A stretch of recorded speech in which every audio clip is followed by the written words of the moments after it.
আসসালামু আলাইকুম। সবাই কেমন আছেন? আলহামদুলিল্লাহ ভালো, আমিও ভালো। তো আজকের রেসিপিটা হলো আমার পুঁই শাক দিয়ে ইলিশ মাছ।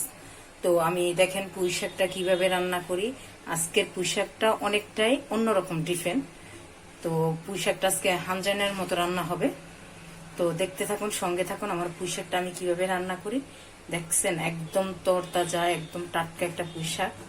তো ইনশাল্লাহ আমার সঙ্গে থাকুন, দেখতে থাকুন আমি পুঁই শাকটা কিভাবে রান্না করি। তো দেখেন আমি কি কি দিচ্ছি, এটা দেখেন। এখানে লবণ দিলাম, হলুদের গুঁড়া দিলাম, মরিচের গুঁড়া দিলাম,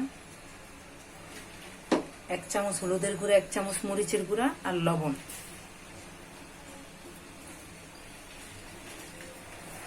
তার সাথে দিয়ে দিলাম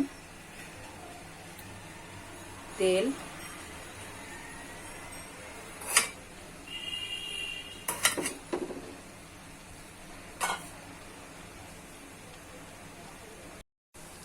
তো তার সাথে দিয়ে দিলাম দেখেন এই যে পানি,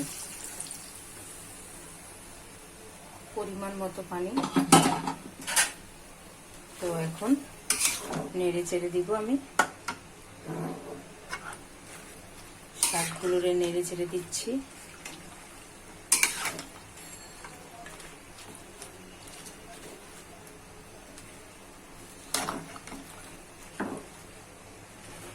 তো আমার শাকগুলো ভাপ হতে থাক, তো আমার সঙ্গে থাকুন, দেখতে থাকুন।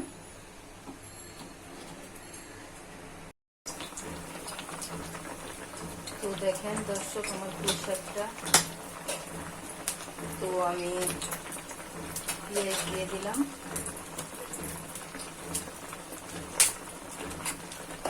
তখন পেঁয়াজ দিতে পারি নাই, ফুটতে পারি না, এই জন্য এখন দিয়ে দিলাম।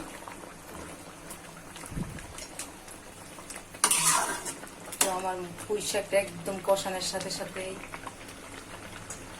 হয়ে আসছে। তো দেখেন এভাবে। তো আমি ইলিশ মাছ দিয়ে পুঁই শাক রান্না করব। তো আমি এখানে ইলিশ মাছ নিছি, এটাকে এখন লবণ, হলুদ, মরিচ দিয়ে সুন্দর করে ভেজে নিব। তো সঙ্গে থাকুন, দেখতে থাকুন যে আমি কিভাবে রান্না করি। তো দেখেন দর্শক আমার মাছগুলো আমি ভেজে নিচ্ছি। তো যেহেতু আমি পুঁই শাক দিয়ে রান্না করবো, এই জন্য আমি একটু ছোটো ছোটো করে নিচ্ছি। বড় মাছ খেতে ইচ্ছা করে না, ছোটো মাছ হলে একটা পিস হলেও ভালো লাগবে, বা আমার বাচ্চা খেতে পছন্দ করে না বড় বড়। তো এই জন্য একটু ছোটোই করলাম ইলিশ মাছটা। তো আমি এটা পুঁই শাকে দিয়ে দিব। তো বাচ্চা থাকি, দেখতে থাকুন, সঙ্গে থাকুন। দেখেন আমার মাছ ভাজাটা একদম কমপ্লিট। তো আমি পুঁই শাক দিয়ে রান্না করবো।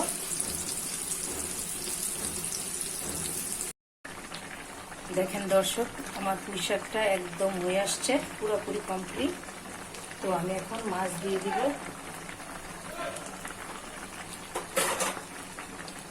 মাছ দিয়ে নেড়ে চেড়ে নামিয়ে ফেলব।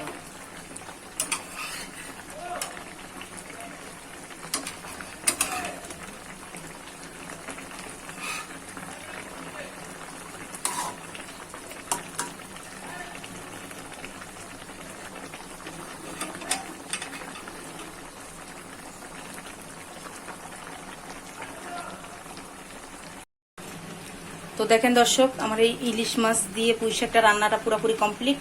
সো এভাবে আপনারা সবাই খাবেন, রান্না করবেন। তো আমাকে একটা সাবস্ক্রাইব করবেন, লাইক করবেন। সবাই ভালো থাকবেন। আল্লাহ হাফেজ।